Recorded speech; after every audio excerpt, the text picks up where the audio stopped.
Vou para o meu segundo ponto, que tem a ver também. Na prática, como que a gente luta contra os pecados? Uma segunda coisa que é interessante das resoluções dele tem a ver com fazer uma confissão, não só uma confissão de pecados da boca para fora, mas uma confissão de pecados ampla. E olha essa resolução, que interessante. Resolução 68.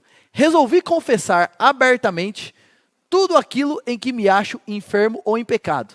E também confessar todos os casos abertamente diante de Deus e implorar a necessária condolência e ajuda dele, até nos aspectos religiosos. A ideia aqui é o seguinte: ele vai confessar amplamente.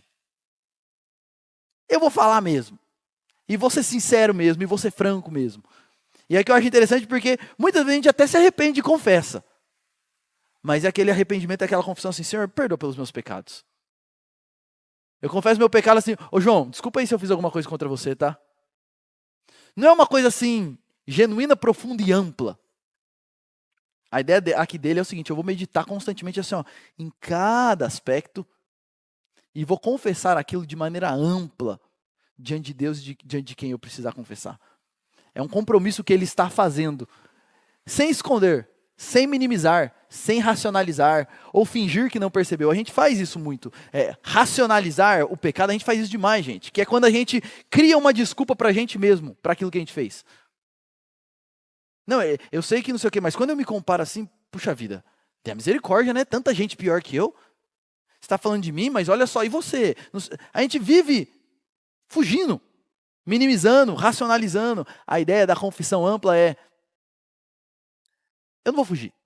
O que eu tiver que confessar, eu vou confessar. E é interessante porque a gente vê no outro escrito lá no diário dele, como ele tinha essa consciência de que eu sempre vou ter pecados para confessar. Sempre vai ter algo em mim que precisa ser trabalhado. Olha o que ele diz. E veja se você, isso daqui é um homem crente, gente, que perseguiu a glória de Deus a vida inteira. E olha a visão que ele tinha dele mesmo. Do jeito em que me encontro, parece que a minha maldade há muito tem sido perfeitamente inefável e tem consumido infinitamente todo pensamento e imaginação, como um dilúvio infinito ou montanhas infinitas sobre a minha cabeça. Quando olho para o meu coração e examino a minha maldade, ela parece um abismo infinitamente mais profundo do que o inferno. Olha a visão que ele tinha, como ele se conhecia e como ele meditava nos pecados dele. Normalmente a gente gosta de meditar bastante nas coisas boas que tem na nossa vida, né? Mas não gosta de meditar muito na miséria do nosso coração. A ideia de uma pessoa que está lutando contra o pecado é uma pessoa que está constantemente meditando profundamente em si mesmo, nos seus pecados e confessando isso amplamente e abertamente diante de Deus. E aí? Como que você é nesse ponto? Uma terceira coisa dentro dessa questão da luta contra o pecado, e talvez essa daqui foi uma das resoluções que mais me chamaram a atenção dentro desse assunto. Ele cria uma resolução de como ele ia lidar com o pecado dos outros. Quando eu ver outras pessoas pecando à minha volta, e quando outras pessoas pecarem contra mim, como eu vou lidar com isso? E uma das resoluções dele tinha a ver com o seguinte: eu sempre vou olhar a mim mesmo como o pior pecador que eu conheço. Olha o que ele diz: resolvi agir em todos os níveis, tanto no falar como no fazer, como se não houvesse ninguém mais vil ou mais desprezível que eu sobre a terra. Como se eu próprio houvesse cometido esses mesmos pecados, ou apenas sofresse das mesmas debilidades e falhas que todos os outros. Também nunca permitirei que o tomar conhecimento dos pecados do outro me venha trazer algo mais do que vergonha sobre mim mesmo e uma oportunidade de poder confessar os meus próprios pecados e misérias a Deus. Olha isso aqui que ele está falando. Olha, o que ele está colocando é o seguinte: uma das decisões que eu tive é o seguinte: eu nunca vou olhar para o que outra pessoa fez de errado e pensar, como pode sem vergonha? Eu sempre vou olhar e vou dizer o seguinte: tudo isso que ele está fazendo, as sementes de tudo isso daí também está no meu coração.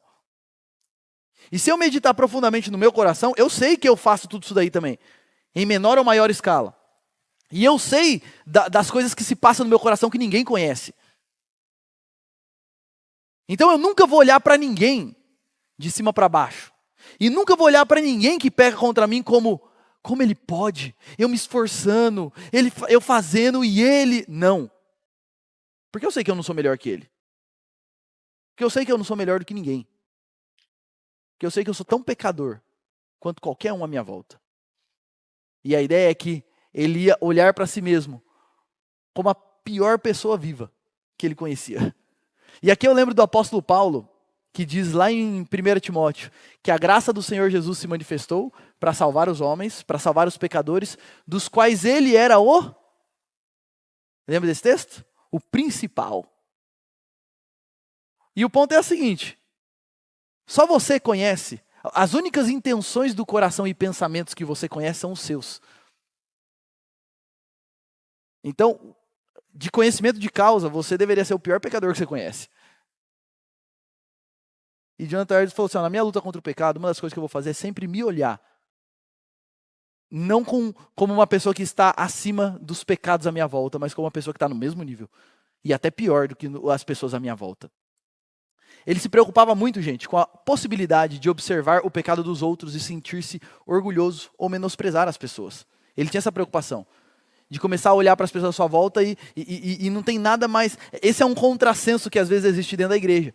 A pessoa, ela cresce em santidade e ela começa a se achar mais crente do que os outros.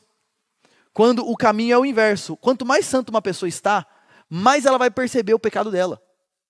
Então as pessoas que mais percebem seus pecados são as pessoas mais santas. E as pessoas que mais têm uma sensação e uma impressão de que elas são boas, na verdade são as pessoas que mais estão distantes da santidade. Então esse foi uma questão que ele colocou na luta dele contra o pecado. Essa preocupação de se sentir orgulhoso e menosprezar os outros. E eu faço uma pergunta para você. Pensa nisso.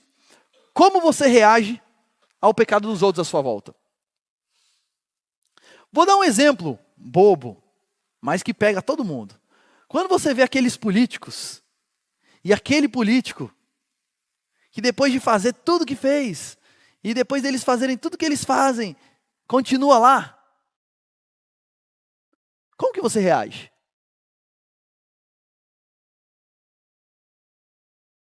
Como que você se olha? Como muito melhor?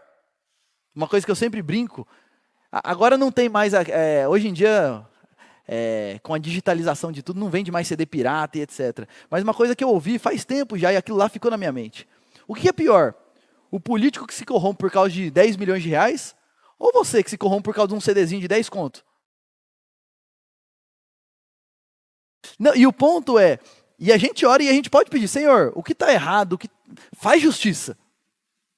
Mas o ponto é, eu não posso me olhar dizendo o seguinte, porque é o seguinte, olha só, eu estou aqui, honesto, me matando, eu sou tão bonzinho, eu mereço o céu e ele merece o inferno. E a gente está falando de uma coisa distante, mas pensa lá na sua casa, pensa lá na sua família. E quando o pecado é contra você, como que você reage?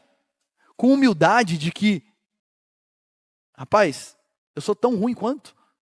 Ou com orgulho de, agora você vai ver.